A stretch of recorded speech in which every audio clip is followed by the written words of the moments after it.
Welcome back to week 1 of the Summer Split and Splyce versus G2, where we're also joined by Fnatic's coach, Dylan Falco for Picks and Bans. Congratulations, man. Thank you, I guess. So the first thing I'm going to do is just let Deficio, he gets to ask you one question. Did you guys deserve to win this game? Probably not. Fair enough. To be fair, I think these comps can come back from a bigger gold deficit than probably any other comp in the game. But this particular game, I'd say probably not. Alrighty.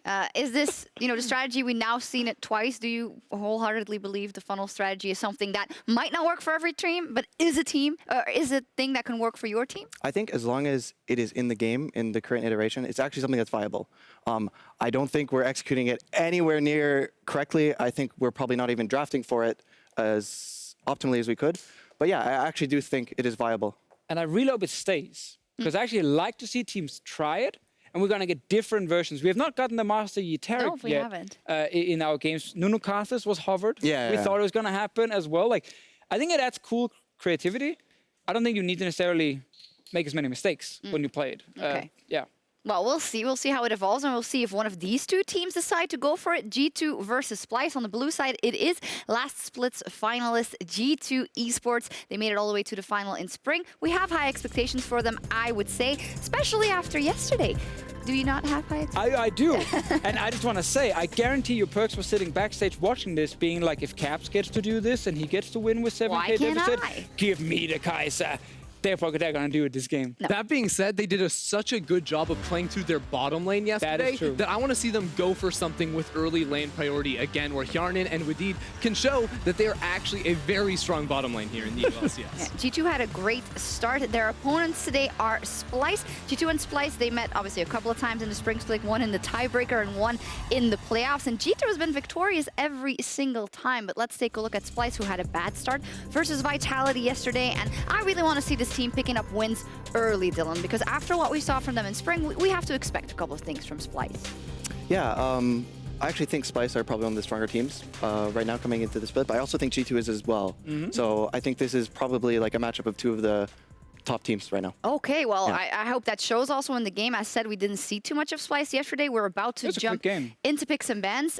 Good games all around. One thing that for Splyce should be a cautionary tale when we jump into Picks and Bans is the Heimerdinger and the Fiddlesticks. They lost to it when Vitality played it, and G2 also played it to perfection yesterday. Definitely don't want to see that.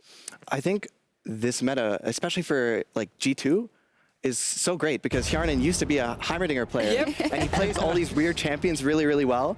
So especially when maybe they didn't have the greatest bot lane in last split, now all of a sudden it really plays to their strengths. I am so glad you say that, because that was the whole story yesterday about how this could really benefit G2 Esports. Vitality was another one, but let's see with this pick and ban phase, Talir already being removed by Splyce. We looked yesterday at what Splyce did. Cho'Gath, Trundle, Irelia, Kai'Sa, Soraka. So nothing too out of the ordinary really at all. So they'll probably want to change that up. Sure, but my first question for you, Dylan, is in the first ban phase, how much does it tell you about what kind of composition the team wants to play? Because typically people used to ban counters to whatever specific comp they wanted. Now I feel like it's a little bit all over the place. I think like for this draft, for example, the red side bans are just really standard OP champions. So I don't really think you can gain that much from Splyce bans. They're gonna do it. Yeah. I told you they're gonna do it. That's setting up for the hyper comp. What does that set up for exactly? That sets up, we've seen Braum paired with the Graves before. We've seen all sorts of carries out of the jungle. The kaSing that Fnatic's been using is definitely an option. This is the chance for PerkZ to play something crazy. I'm telling you guys, PerkZ sitting backstage, seeing Caps getting all the glory from that last game, man. He wants it badly. It can still go bot lane. Braum is a flex. You don't have to put him in this mid lane setup. So it's also important here, I think, because Ornn is up in the draft, and you're first picking Braum, which is also good against Ornn. And I think Ornn almost needs to be taken away on red side. And that is exactly what Splyce will do as they are hovering the next pick. Possibly jungle. We'll see. As said, they didn't go for anything too crazy. But if you suspect that this is what's coming out from G2 Esports, is there anything you can do in the draft to negate it? Yes, early pressure, early aggression. Winning lanes, I think, is a big deal in side lanes, because when you run the hypercarry funnel, the gold strategy, you can't gank those side lanes. So if you get winning top, winning bottom, you can try to generate a lead and close out early. Also, I think Braum is just a normal pick. Like, they're not guaranteed. That's possible. Still certainly possible. In this comp, yeah. We're going down the rabbit hole. It's just seeing as you first pick the Braum, but here's of course the Oh, there it is! Okay. Oh! Let's go. It's so obvious. Deficio just stood up and gestured at the Heimerdinger and the kaSing. So to break it down, what It's mainly do we the see so kaSing far? doing it. So I also think Nocturne is a really good pick against the hyper carry comp in particular, because Nocturne is good at deleting one target and does an insane amount of damage. So maybe this kaSing gets really, really far ahead with farm, but then Nocturne just goes in and they full dive and one-shot him. One thing I want to see with Nocturne as well, ooh, Syndra coming in. I also think like one thing about the goal funnel strategy is if you have someone who's really good at early skirmishes around mid lane, like a Syndra, especially at level 6, if you get 1 or 2 kills like happened against Caps, you get the mid turret, you can really push them far back on the map, and as long as you don't give up a 21-minute Baron, then you typically end up getting the controls. I think the Syndra Nocturne combo, that is literally here to just one-shot PerkZ at level 6. I'm not entirely sure how PerkZ can survive against Syndra Nocturne. They'll have to play really well. Well, apparently, if you die 3 times in lane, it doesn't matter because you can still win the game. That's what we saw from Caps. Fair enough. Yeah, now I want to see Splyce ban away that Fiddlesticks, because G2 already have the Heimerdinger locked in. Yep. Splyce have one more ban to take away that champion that would just have insane pressure in the bot lane. So let's take a look at what Splyce is building so far. As said, you need to be able to shut down that mid lane jungle combo, mid lane especially, and with the Syndra and the Nocturne, they are building out for that. What are they looking at next? I think G2 just needs to build their comp out with a lot of peel, just to stop this Nocturne from killing their carry. Obviously, I would be saying this because we ran 4 supports in the last game. Yes. Janna, Karma, all that good stuff. Maybe like, so Morgana is still open if they feel like the Black Shield is necessary. Janna, of course, is here if they want to try and disengage against Fiddlesticks the is Nocturne. open, by the way. But Fiddle Peel is really not the same. Like, I it's don't know, gonna be I still harder. think the fear has The like fear a is ton good. of value That's to fair. anti-dive. That's fair. The fear can definitely be valuable for them. Also, like if they do go Fiddle here, it just gives them a ton of bot lane control. So you actually have a lane that can pressure Splyce. Right, the one concern though about drafting heavy pushing when you are running the hyper strategy is that you don't have the ability to support that side lane. The other team can try to gank it. Well, the problem is if you're pushing, right, the side lane, and then Nocturne comes and ults you, it's usually you need to be careful because it's a 3v3, but now you know that there's no jungler, so it's going to be a 3v2, so you can just Right, gank a lot more exactly. actively than you could otherwise. And Took the Splyce. Fiddle. Oh, they actually take the fiddle away okay. themselves, okay. There we go. So at least that, so we'll see what then G2 Esports decides to go for. Maybe they throw us for a loop and put Braum in the bot lane. I don't think so. I heard a lot about different pick supports against Fiddlesticks specifically because you can just kill him so easily. Blitzcrank Pike is already banned in this one here. Nautilus support, another one that potentially can be picked. Like, I don't think this is a troll hover by any means from G2. It actually could be viable. Ooh, the Aatrox for Aatrox. Wunder. Yeah, they have 2 really strong side lanes, G2, in this comp. And that's a little bit of a concern too, because Splyce now don't have winning side lanes. You'd say we still don't know exactly what the bottom lane is going to be, but that was one of the sort of win conditions to play against a composition like the one G2 has drafted, and they're going to be losing those side lanes now. So I wonder if Tahm Kench is going to be the choice here to try and save kaSing, but Soraka. not the case. Double range bot lane with Soraka Heimerdinger. So I think when they lock in Soraka here, they really just want to win lane super, super hard. And they don't really care if Nocturne comes and tries to kill them. But I see, like, later in the game, it's going to be difficult because I don't think Soraka offers anything against Nocturne Syndra. I don't think she really offers protection, you know? Yeah, that backline from G2 gonna is melt. going to die Yeah. very, very quickly. Exactly. It's And there we see the And there's a Ziggs Ziggs coming ult out. on top of it. We saw it already from Rocket, I believe, earlier. Can be absolutely destructive with the Ziggs in the mix. What do you think of Splyce's comp up versus G2? I would like to change my prediction. To Splyce. I currently have it on G2 Esports. I know I can't do it with the Twitter You know who ones, voted but Splyce to win? This girl. yeah, there you go. I think, like, I really think this gold funnel strategy is very, very difficult to execute, and I feel like Splyce have so many ways not only to try and punish the backline, but also when they get the advantage to go towards a Baron.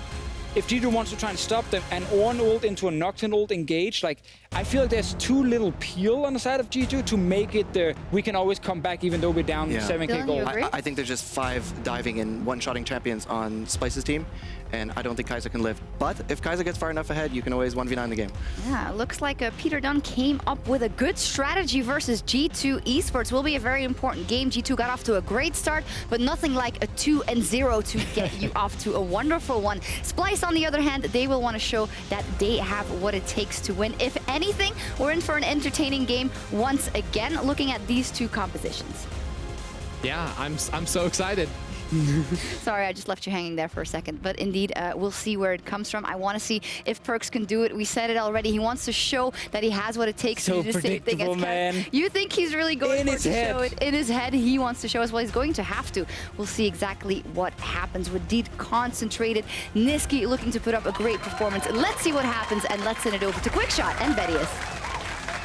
Thank you very much, Sjokz, Dylan, Falco, and the rest of the gang. We're jumping into what is a refreshing team composition. Yep. Of course, the kaSing versus Syndra and the Heimerdinger Soraka versus Ziggs Fiddle is what we're going to expect. But Vedius, what I'm very excited about Level 1. is Level 1. shenanigans. All right, will Kobbe get caught? I mean, he's in a very good spot. Instantly sees G2 and decides to back away. And obviously nothing's going to come from that. We will have a very brief pause, as it looks to be the case for Wunder. All right, what do you think of the team comps? Obviously we didn't get to do picks and bans. Nope.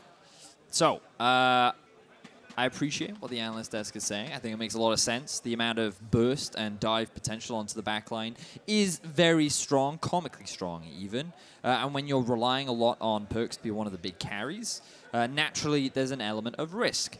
I think it's also important to recognize the clear distinctions between G2's funnel comp and Fnatic's. With Fnatic, they had multiple supports in order to entirely play around PerkZ. Okay. Sorry, to play around caps. Around caps, mid lane. Whereas for G2, they have a bit of a carry in the top lane in Aatrox. And they also have a winning pushing bot lane with the Heimerdinger and the Soraka.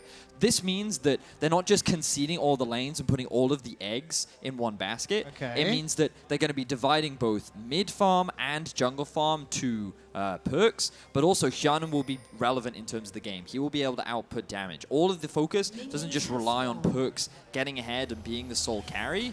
It's more about maximizing farm and gold onto a single carry while still having other damage sources elsewhere in the comp. Having backup options. Yes. Plan Bs and Cs potentially. And then I guess some pressure on Splyce to be proactive, to use the tools they have to burst, to engage, to jump on G2. And the big difference here is like when you think about how easy it has been for teams to get early game leads against Fnatic's comp, it's because they often don't have pressure in the side lanes.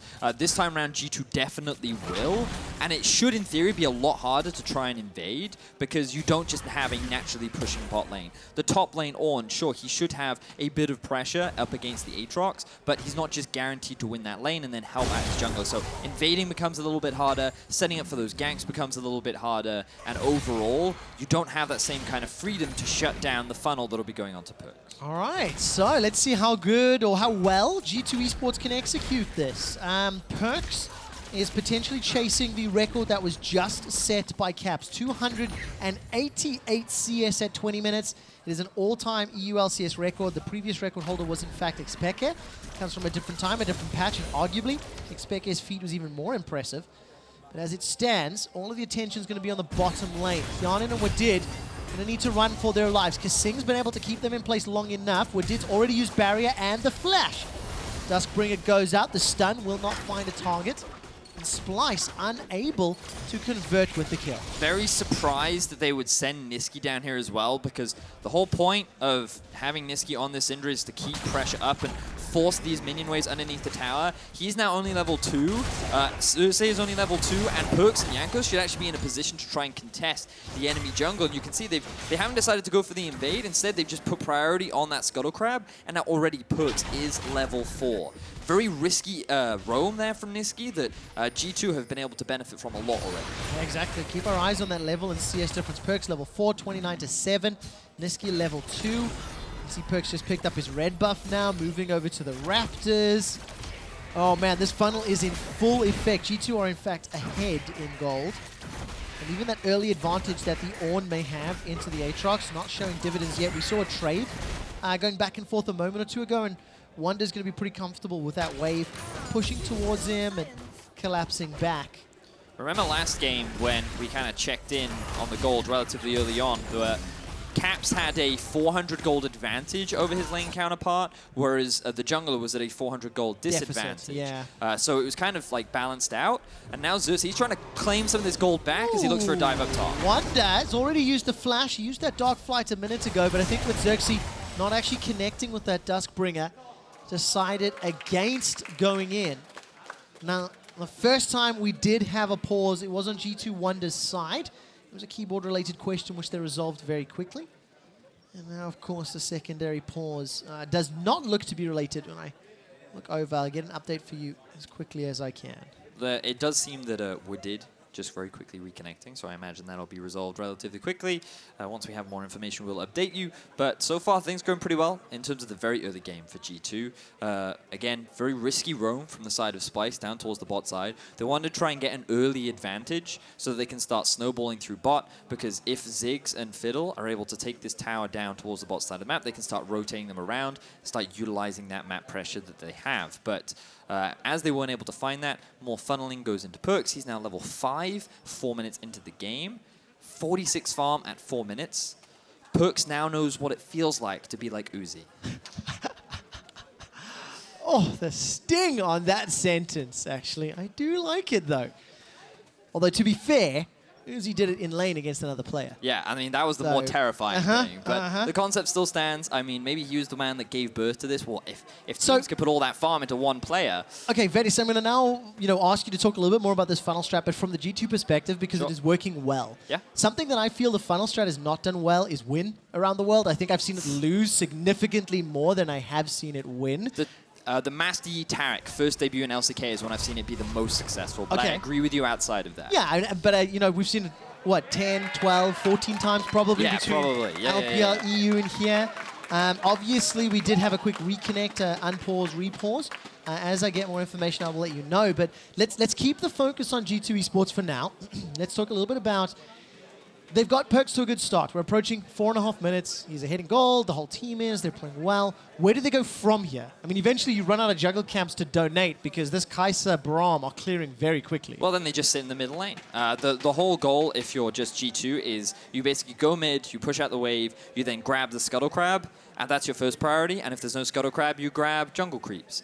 And the great thing about Kai'Sa and Braum is it can actually skirmish very effectively in the early game, largely because of the Braum passive and the damage that you'll have, and in theory the level advantage that you have, so you can actually start looking to invade as well. And that's something that we didn't see a lot from with regards to Fnatic's comp, because again, they did not have pressure on side lanes, and often they would draft things like the Nunu and the Taric, which doesn't have the strongest early game dueling prowess, and also they would fall behind a little bit in the early game, so the enemy jungler wasn't even that far behind.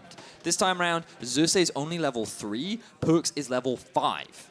The moment he hits level 6, if they wanted to, they could look to contest an enemy red buff. They could look to try and steal away enemy camps, and they could look to be a little bit more proactive simply because they have so many other laners that can help them out. That makes perfect sense. What a world we live in when the Braum being played by the jungle player is invading the jungler of Nocturne being played by an actual jungler. It's unique scenario to be in. It is a pause, ladies and gentlemen, that's related to the clients connecting and reconnecting. Unfortunately, just as we got Wadid back into the game, one of the players on the Splyce side had to do exactly the same thing. So while we continue to triage, I'm going to give you a brief update. G2 and Splyce, two of our longer running teams here in the LCS. Historically, G2 have had the better of Splyce. 20 wins to 7 is the difference. So over their all-time records, these two teams have faced off in many iterations with several players. And this time round, G2 are up. Look at that, 50 CS to 17. And of course, if we look at the gold, 600 up is PerkZ. Thank you for the support and the cheers here in Berlin. It is unfortunate to have the pause once again.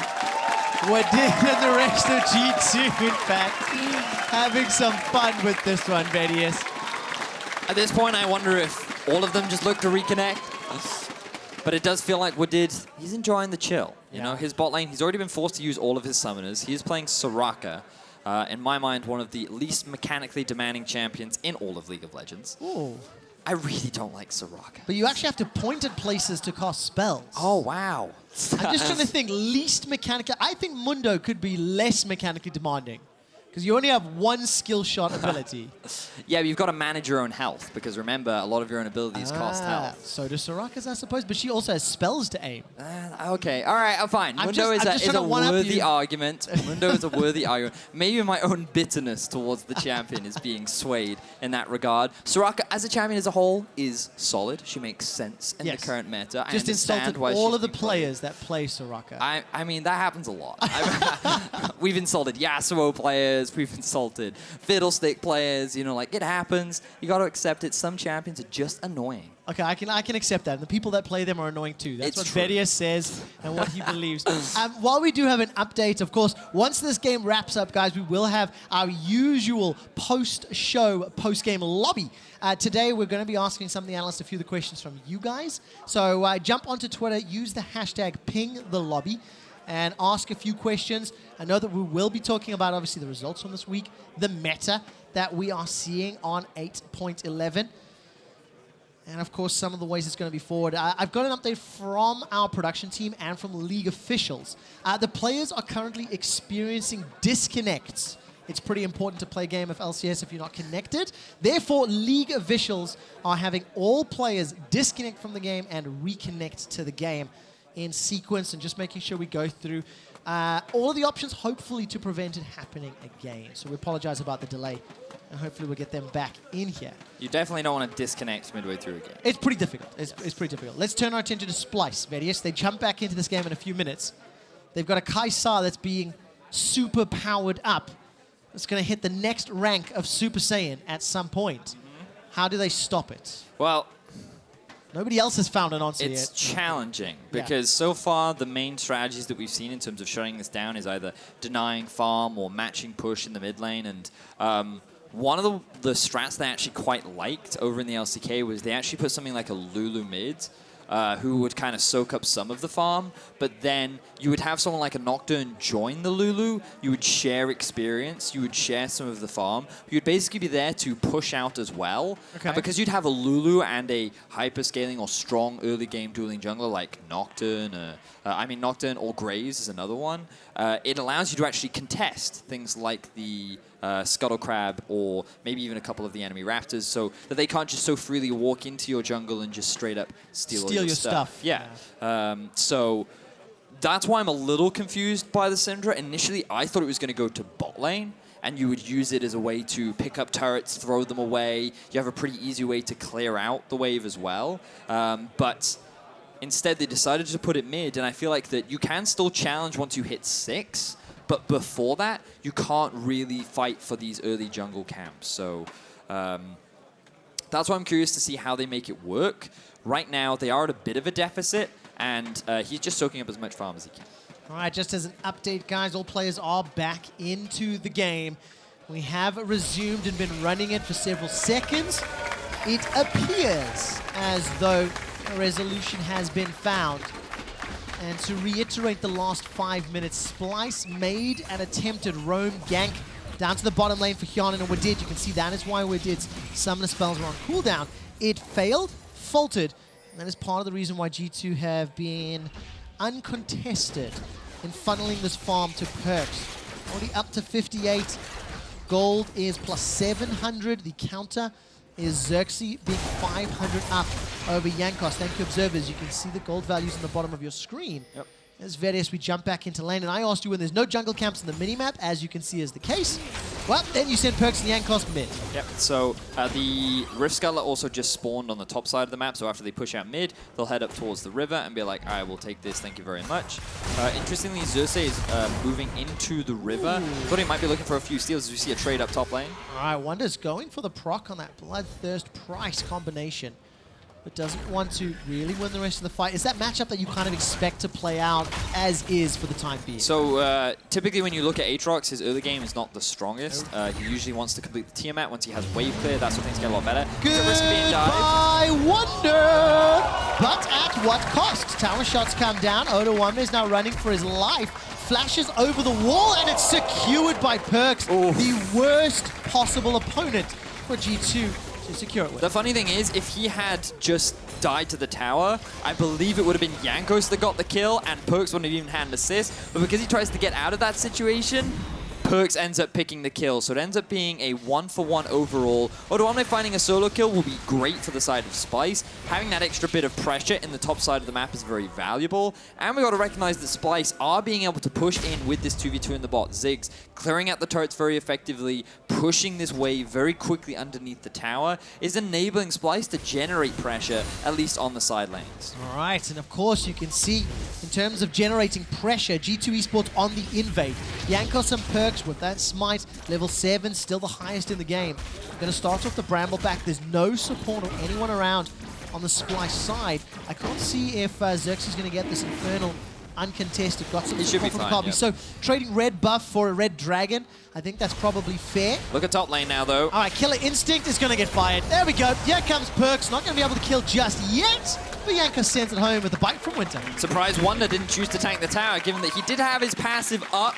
Instead, the kill will go over to Jankos, and now Nisqy trying to answer back in the bot lane. All right, Scat of the Week needs to find a stun. Hjärnan has got his flash available to him. Syndra has had a couple changes in recent patches, get some additional bursts with more spears on the ground. As it stands for now, it's just going to be the tower first blood. This in combination with Ziggs, and that W, tower's going to drop very, very quickly. So Splyce's answer to this strat is to just get this bot tower down as quickly as possible. We saw this from the level 2 roam of Nisqy and Xerxe towards the bottom lane. They'll push this wave in, go back to base, and then set their eyes up towards the top side of the map, or maybe even mid, depending on where they want to set up that pressure. We're going to have a look back at this replay before we get into the next couple of steps. You can see that Wunder does have his passive up. He decided that the farm was more important because he wanted to get the wave underneath the tower. So the fact that they still secure the kill is an advantage gain for G2. Odoamne loses a big wave. So overall, Splyce can be pretty happy, or G2 can be pretty happy with that trade. Oh, but the question is the cost worth it? It was an Infernal Drake and a tower to Splyce. Very true. It complicates the matter. Look, on one side, Jankos and PerkZ are the guys that are starting to get ahead, starting to get, I'm not going to use the word fed, because Jankos has 10 CS. PerkZ is 110 at 8 minutes 43. But it is a difficult question to answer when you equate, the strats and how two of them want to play out. I mean, I'm looking at this G2 lineup right now, and we talked a lot about this last game. Levels are what you've always got to consider, and gold differential is what you've got to consider, which we might not have time for as we see a play in the top side. We will not. Odoamne is going to get caught by that Dark Flight. Blades of Torment thrown down. And there comes a Mega Inferno Bomb, but the Blood Wall passive is available for Wunder. He's going to get procced, and he's going to regen.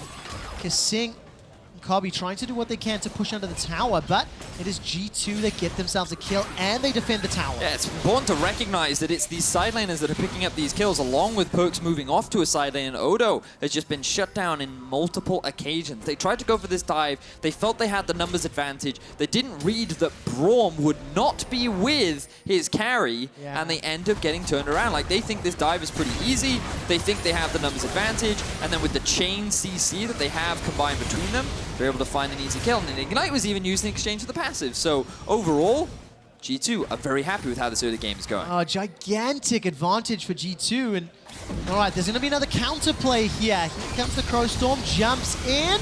Not going to be enough yet. Paranoia goes down. Golden from the stopwatch. The timing on that is so influential. Another proactive Splyce play that fizzles to nothing. They're trying to kill this bot lane as much as possible. They want to try and gain as much map control and set up Kobbe and kaSing to just be this constant sieging duo. They avoid fighting the kaSing. Their goal is just to continually take down these towers and play around objectives rather than look to fight. And they're doing it through finding these picks, throwing all these ultis down towards Hjärnan and Wadid, and trying to shut this bot lane down. And it's so interesting. Splyce, if you think back to the beginning of the Spring Split, Splyce started pretty weak, and they ramped up through weeks of play, eventually securing themselves third in Copenhagen in that fourth decider against Vitality.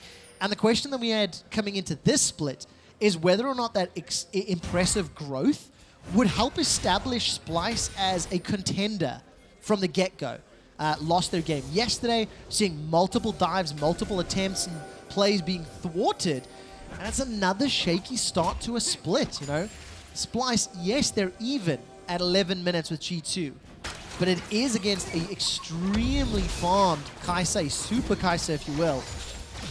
And it just makes me a little nervous, when I know how good G2 can be in the late game. Yeah, because I keep bringing it up because I think it's relevant.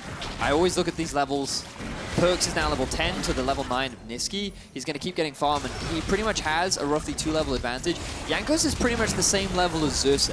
So even though Xerxe has more gold than Jankos, Jankos isn't going to be less relevant in team fights. And PerkZ is very strong, while the rest of the map for G2 is either even or ahead. So the overall map for G2 is looking very positive, and when you think about how these next 2 fights are going to play out, it's going to be very much about can Splyce successfully one-shot PerkZ in the fights. We heard from the analysts and said that they don't have enough peel to keep players like PerkZ, like the Heimerdinger, alive. Or will it be G2 finding those means of survival and winning out on these late game fights, as given that it's a kaSing who's had all her farm directly funneled into it. Now that is one of the things I do like for Splyce and their fans, is it's not a traditional funnel comp. There's not a lot of shields and heals and stand supports. Yes, of course Soraka's there, but it's not the 3 supports, that 3-4 supports that we've seen in previous games. We'll see whether or not G2 can keep kaSing and PerkZ alive. One of the tools they did pick up, also with PerkZ, was that Rift Herald. We've seen some Rift Herald changes in recent patches as well. Huge damage on the boop when it hits a tower. And of course, increased damage when you poke her in the eye. Yeah, and it's eye increased damage to 40% of maximum health, or a flat 1500, depending on whatever is more. So if you keep it alive, it just does more damage, but it's also easier to kill, because when you hit the eye, it obviously takes a lot more damage itself. So it can be used more often these days to take 2 towers rather than just 1, but the setup needs to be there. All right, well, we'll find out where the setup is. For the time being, it's Splyce shoving down the mid lane. They have the only tower kill of the game. It was down in the bottom lane. It is a Ziggs Fiddle lane. I don't really care what you play into that.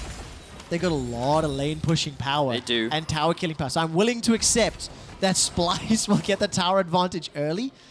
And you've got to be really careful if you're PerkZ now, because you don't have the safety of a tower. So when you try to push out mid-wave and catch all that farm, the risk of Xerxe ulting onto you, Kobbe throwing that ulti out as well, the long-range engage of Odo, all these things become a little bit scarier. So there's a little bit more respect that has to be shown to the composition of Splyce. All right, and of course, talking about respect, 2 Luden's Echoes picked up. First item power spikes coming across the board. Frozen Heart there for Odoamne. So starting to scale up. It feels like, you know, those first item spikes, I always get the feeling teams are a bit more willing to throw everything in the ring, you know, go for those fights with 2 towers down as well. There's even more opportunities potentially for Splyce to try push around the vision, try to get into different places.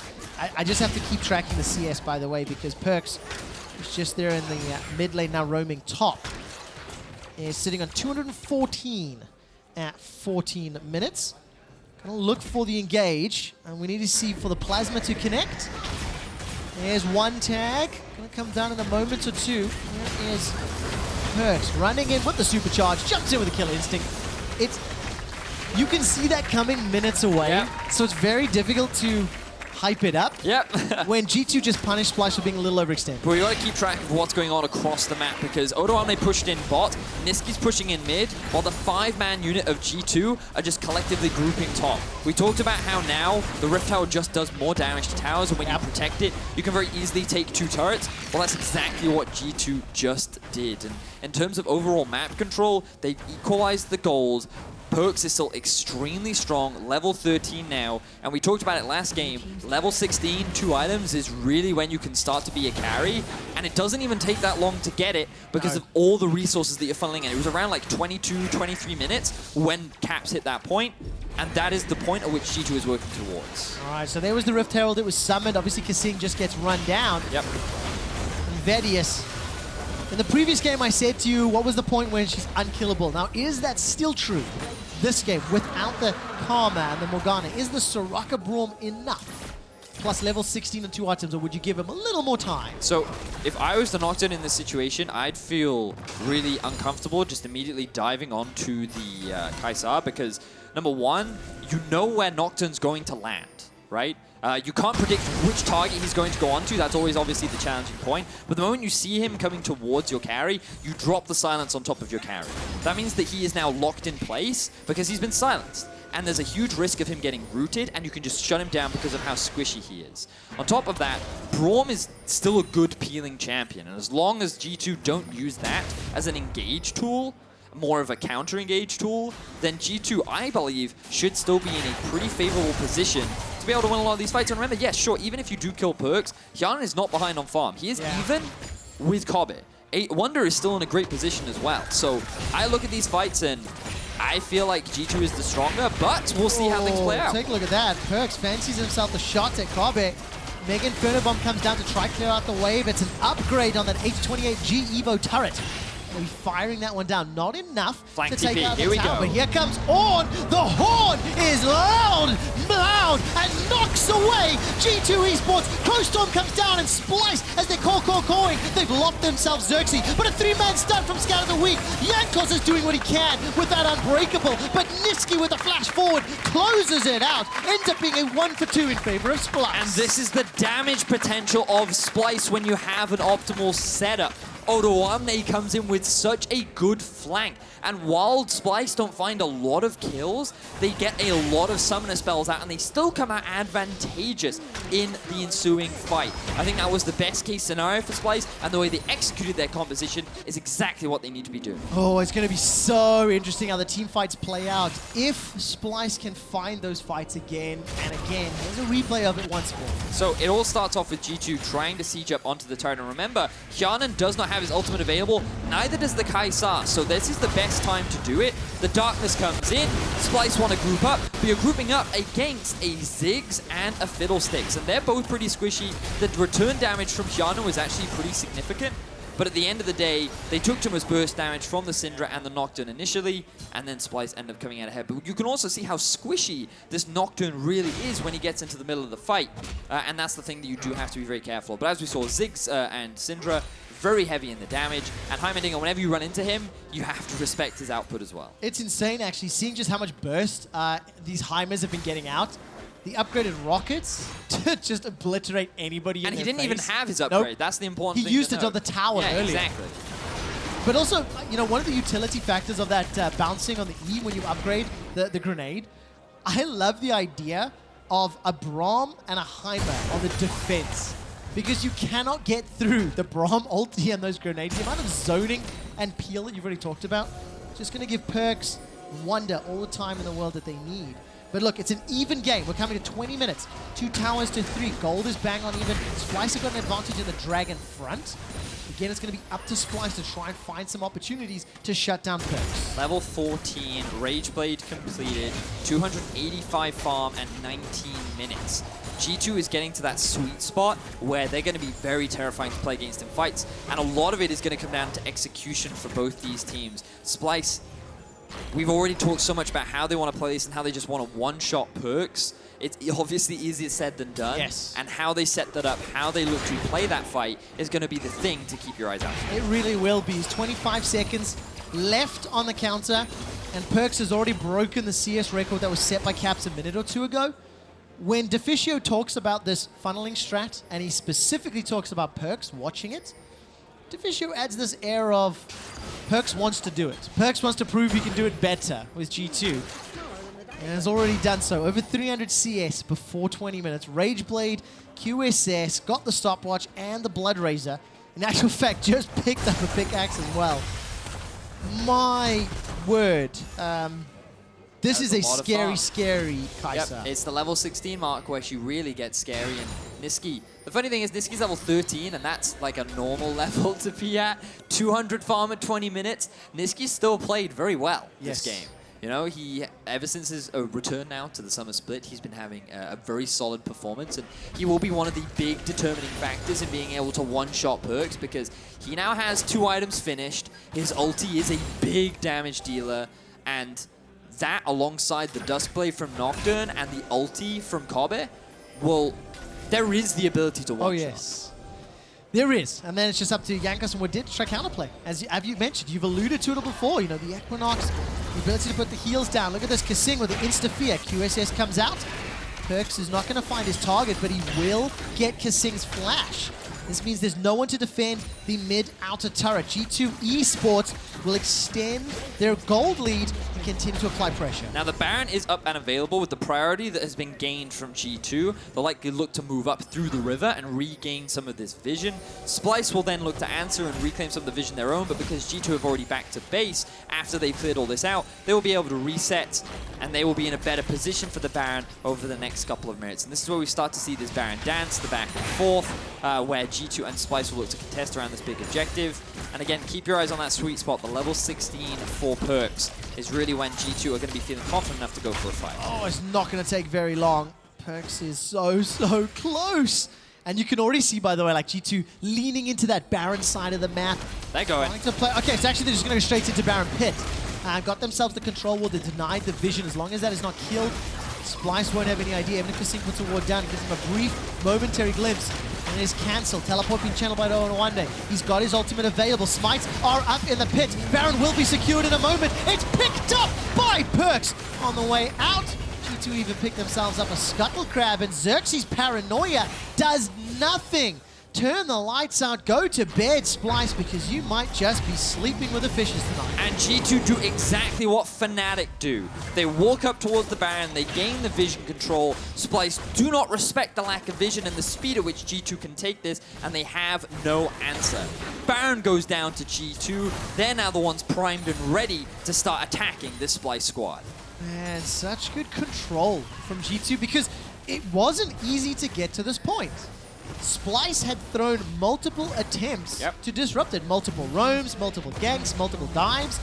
But G2 just had their finger on the pulse. They knew where and when and what Splyce were doing and always had an appropriate response. I completely agree. I think Hjärnan and Wadid did a great job of tanking a lot of the ganks that went their way. The fact that even though G2 ended up losing both bot and mid tower, they were still able to keep the gold even and maintain pressure. And now they're the ones that can look to play on the offensive. You have Wunder sitting up at the top lane. He has no TP, so he'll push that out and then look to group mid. G2 will look to do the same, where they basically regain priority mid and then play towards bot. And with this Baron buff, they're just going to continue this siege. But Splyce are just going to try and avoid a fight, I think, right now. The problem is, you kind of need the fight. You need to one-shot PerkZ. But even then, it's all about this insurance as well. Like, 2 items have been finished for Wunder. This is the item spike for Aatrox.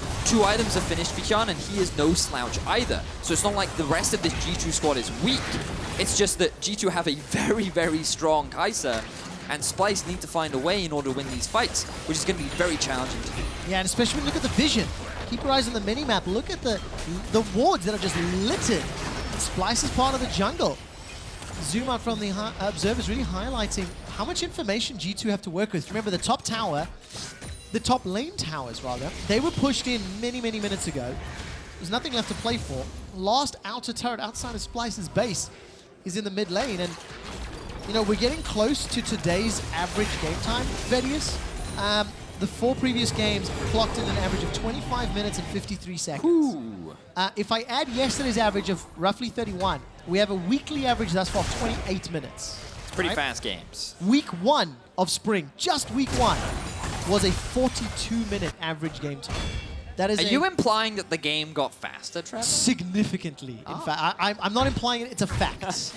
The numbers have been presented, and today especially has been some of the most one-sided, quick games I have seen, albeit there is some nuance, a la Fnatic and Sjokz. But it's just very interesting in how quickly the game can end, with how much more powerful the Rift Herald is, with how much easier and earlier you can take those Barons. We're seeing teams use them effectively. Just all of these tools complementing one another, and also a 372 CS Rageblade 3-item kaSing at 25 minutes. I agree, and it's, you know, a lot of this game has just been us largely talking about G2 because, I mean, when we look at Splyce, they've tried to be proactive and they've tried to make plays, but a lot of it hasn't really resulted in much, and they've just been very even with G2 for the majority of the game, and that's not the situation you want to be when you are funneling all these resources into a single carry. And now with G2 in this position, they're just zoning them away, and now Splyce going for a fight. They are. Xerxe didn't even get that Shroud of Darkness shield to bounce the grenade, throws down the paranoia. It times out without following a dive. This Nocturne pick may as well have been an Evelynn. It's been invisible this game. Splyce are down 5,000 gold. They cannot defend their tower. It just feels like G2 have all the answers. I mean, you saw Hjärnan step up, So now that ultimate upgrade on the upgrade on the grenade. And that was all the zoning he needed to take the final tower. So G2 played safe, maybe wait for the next Baron, and then use that to knock over the inhibitors. I mean, it's only a matter of time now for G2. Splyce have to find some kind of TP flank, potentially with Odoamne. They did have that decent fight in the middle lane, and if they can find that, once more, then that could be a big win condition for them. Nisqy getting close to that level 16 mark. 3 points in his ultimate, which just adds that extra bit of damage and burst. But PerkZ has now picked himself up the Death's Dance. That's really going to help in terms of survivability. He has the QSS and a stopwatch on top of that. So even if Splyce kind of have the optimal setup, like it's difficult for me to say with confidence that they'll be able to win a fight. Yeah. So it's the setup is obviously important, but again, it's one of those situations where you're kind of looking for options for Splyce, and you're thinking, okay, how can they win this? Yes, if you can find a pick, that's probably the easiest way. What's the most realistic way? Being able to one-shot PerkZ with a good setup in terms of finding the same fight that they found earlier is really the idea. I guess Baron will be the next big way in which they can try and fight. It just feels the case, isn't it? Like, that's going to be the final So this is the pick we were talking about, though. All right, let's see. Wunder got himself the Stinger, the Phage. Use that Dark Fight to try to jump away to safety. Flashes away from corner of the Forge God. That's 1v2. decent. He's legitimately winning this fight with the Rage Blade and the Titanic. Looking to chase down. Now the teleport will complete.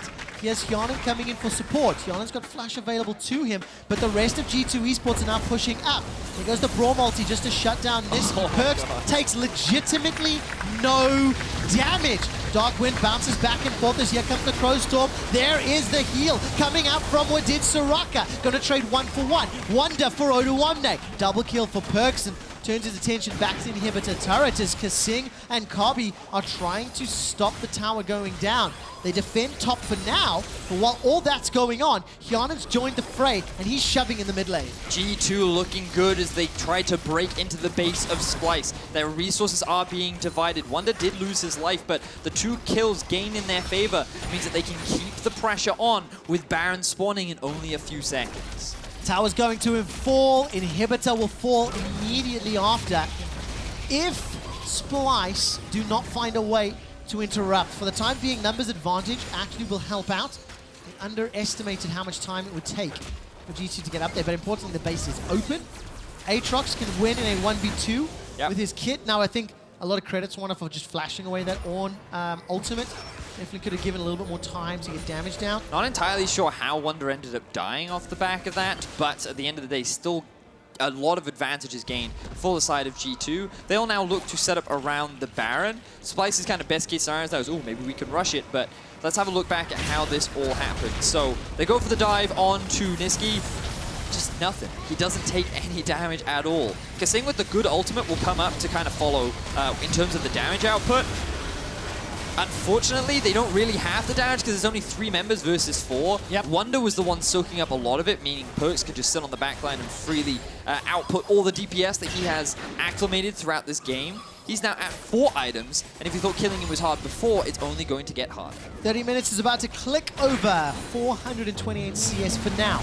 All of the Forge God comes up, but look at the damage into Nisqy already. That's decent. A couple of golden members on the side of G2, but there's nobody dead. There's not enough damage. There's not enough follow-up. PerkZ jumps in with the killer instinct, and he's already got one with the help of Wunder. That's a double kill for Wunder's Aatrox in the top lane, and it is truly a massacre of Splyce. The Zhonyas from Hjärnan and the stopwatch from PerkZ. Both of those came together to buy enough time for G2 to reset the fight and turn it around in their favor. Splyce, they go for a last-ditch effort. It was admirable. The setup was good, but they are no longer in a position to really contest, and they lose their first inhibitor. 30 minutes on the clock. The inhibitor is broken. Baron is live. There's an exposure in the top lane, and I thought I just caught a glimpse of Odoamne. Forehead in his palms. Just looking down and on the verge of a 0-2 week for Splyce. All of that improvement and growth and development in the spring split, that is not for now. It's interesting because a lot of what we've been speaking about this split so far has been how well teams have adapted to the meta and how like, oh, this is the meta for this team. This is the perfect. Talk a little bit more about that in a second, but you can see here, Braum soaks up a lot of the damage. There's the double Zhonyas. They're both just buying time. The flash from Hjärnan gets him out of that situation as well. And then the moment PerkZ realizes, okay, Splyce are on the retreat, that's when I can look to dive in. Wunder is able to clean up a lot of the kills, but it was truly those double Zhonyas that enabled them to just buy time as Wunder was just like boink, boink, boink, boink, boink. And yeah. That is insane damage. Wunder, by the way, has finished his Trinity Force in the interim. Got his hands on that Jorum's fist as well, and it's just going to get even scarier. But it goes back to what we were talking about earlier on. Ooh, hang on, we don't have time, another fight. We do not. Splyce have all of a sudden found opportunities to fight. Managed to take down Wunder in the mid lane as well. This will buy them plenty of time against a Baron buffed up team. Yeah, shame on you, Wunder. You were overextended in the middle lane. Just praising it. Yeah, you didn't have the rest of your team applying pressure anywhere else. You were pushing a wave that also had inhibitors running, it's super minions running up it. So yeah, big mistake. Splyce do effectively punish. We'll buy them a little bit of time, as you rightly said. And he's now dead for another 30 seconds. So a lot of that Baron will be unavailable. If G2 can get this tier 3 tower in the bot lane, then they'll still overall be pretty happy, because then that's a lot of exposed inhibitors. But we'll see. Wunder's TP coming up relatively soon. It is about 10 to 15 seconds after he spawns, is when the teleport will be up. So G2 need to bide their time for another 30 or so seconds. PerkZ goes fishing. Doesn't find anybody to jump onto with a killer instinct from Hjärnan again, using that Heimerdinger ulti Kobbe to try and force down the tower.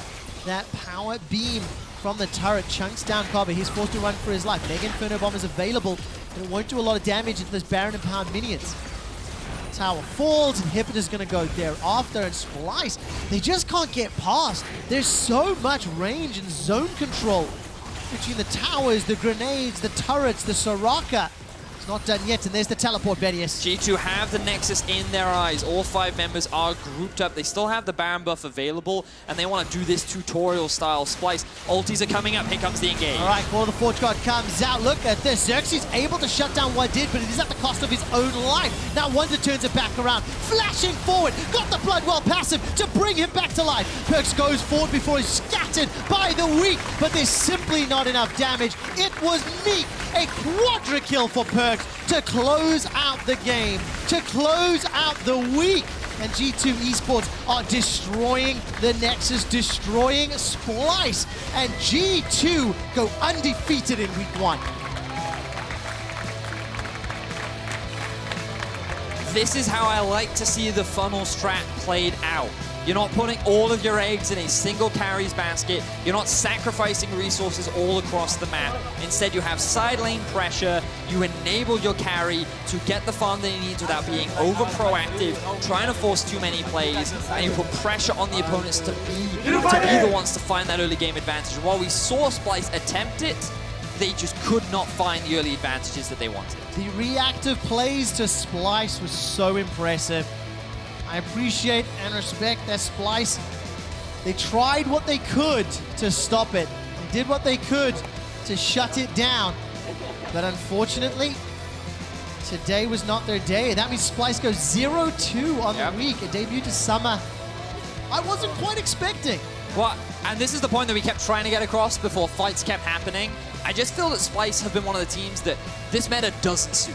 Yeah. I feel like that they do have a couple of innovators in the form of Xerxe, but a lot of these players you think are legacy players. They are used to standard League of Legends, and they have been playing like the conventional meta for a very long time. They understand good macro, they understand how to punish their opponents, but right now the game is in a state of chaos. It's all about unique picks, it's all about finding early advantages, it's all about snowballing.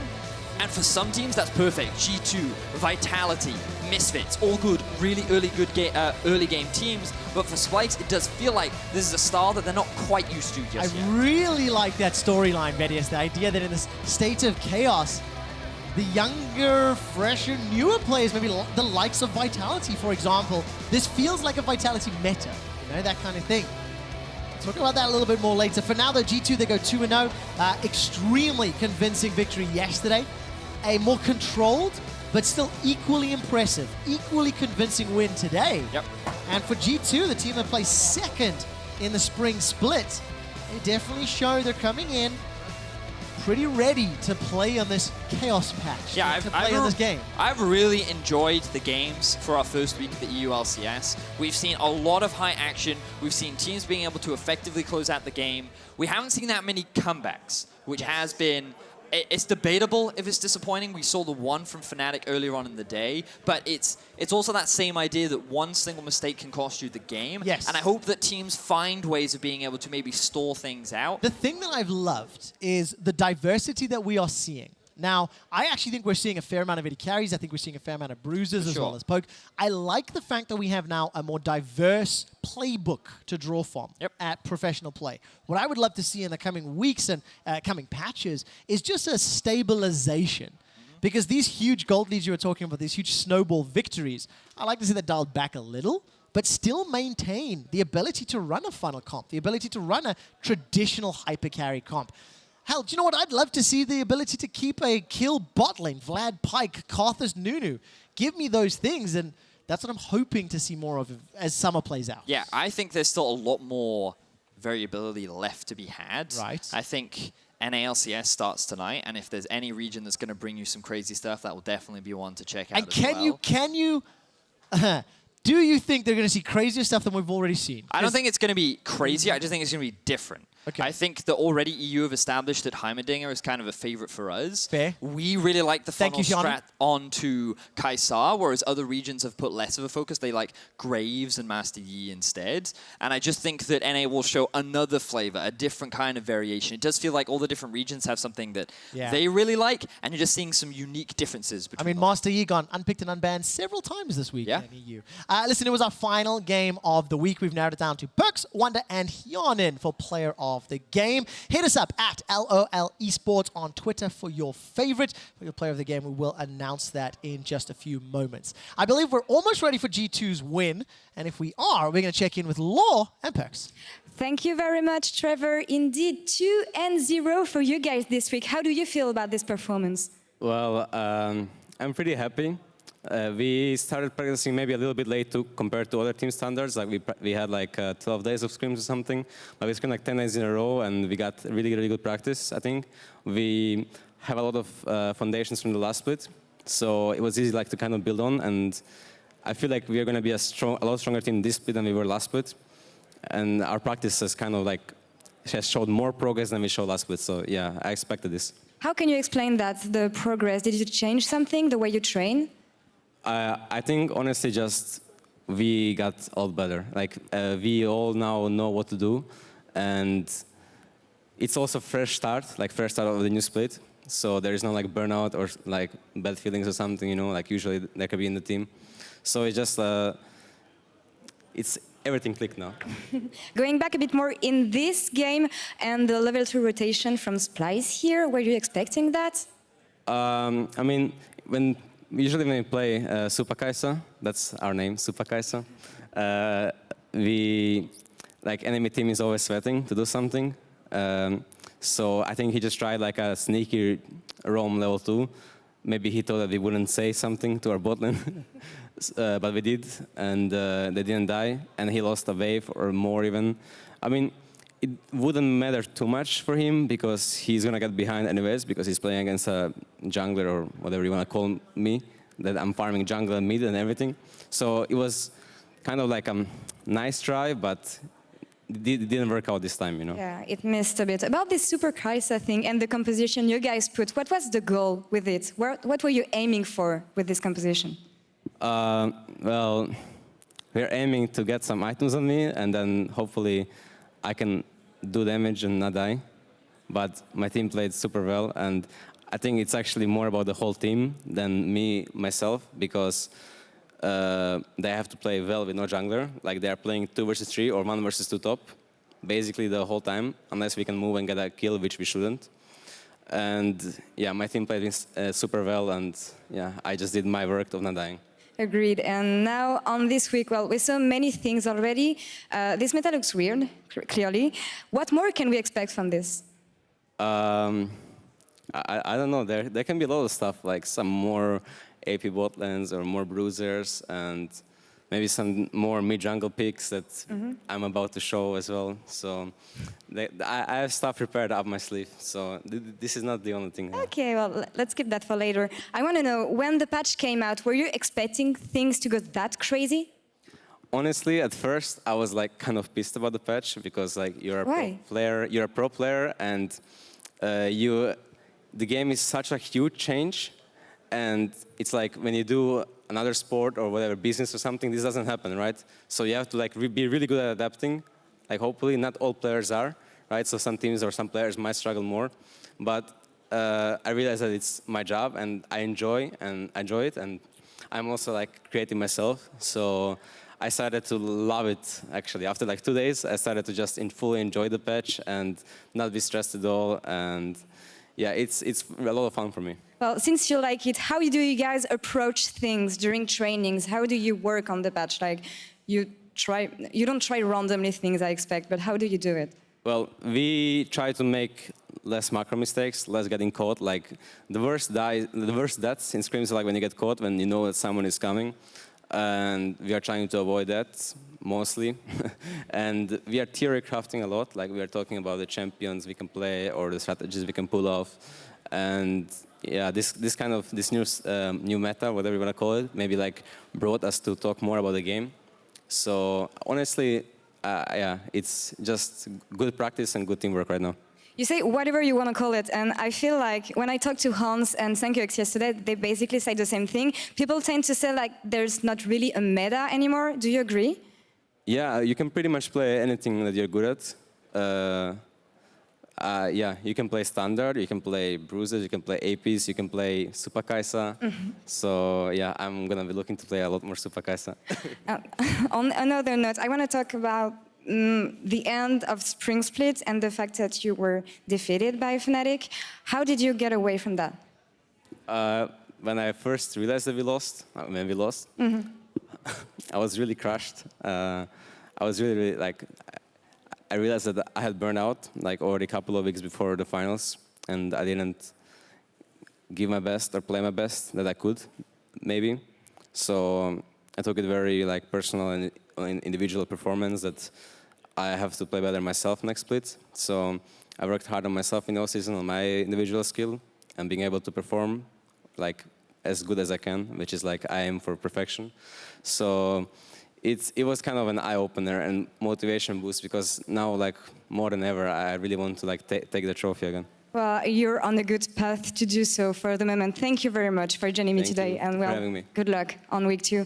Now let's wrap up week 1, and for that I'm gonna send it over to Sjokz and the guys for the EU LCS post-game lobby. Take it away.